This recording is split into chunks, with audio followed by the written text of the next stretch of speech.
Bienvenue sur le rocher. Tu ressens un feu à l'intérieur quand tu vois l'injustice, quand quelqu'un est humilié, oublié ou même abandonné.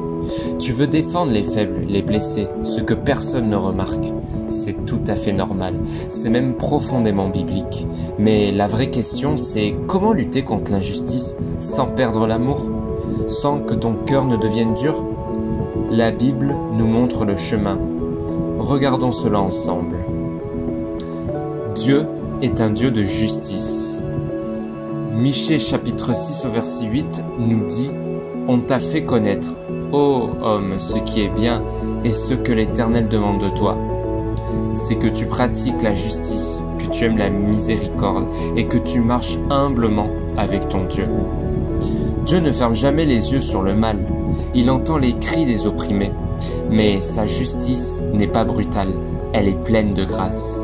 Elle n'écrase pas, elle relève, elle ne détruit pas, elle reconstruit.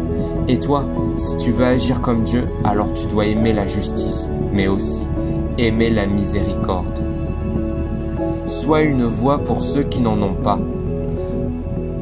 Proverbe chapitre 31 au verset 8 à 9 dit « Ouvre ta bouche pour le muet, pour la cause de tous les délaissés.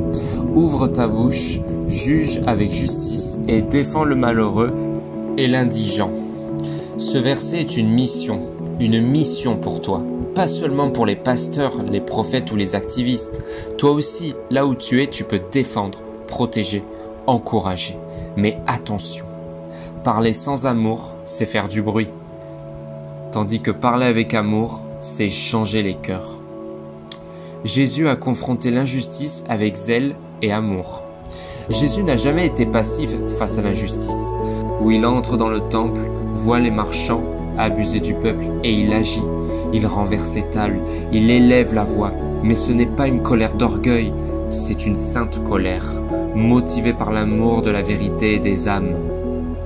Et pourtant, ce même Jésus prenait les enfants dans ses bras, touchait les lépreux, pardonnait les pécheurs.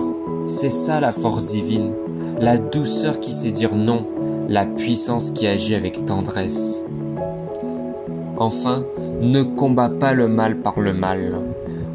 Romains chapitre 12 au verset 21 nous rappelle « Ne te laisse pas vaincre par le mal, mais surmonte le mal par le bien. » Ce n'est pas de la faiblesse, c'est le plus grand des courages. Aimer ceux qui t'aiment, c'est facile. Mais aimer ceux qui te blessent, refuser de répondre à la haine, c'est ça le vrai combat. Et ce n'est pas un combat que tu mènes seul. Dieu t'accompagne, il t'équipe. Il fait de ton cœur un lieu de paix dans un monde de violence. Et cette paix devient une arme, une lumière, une révolution d'amour. Dieu ne t'appelle pas à rester silencieux.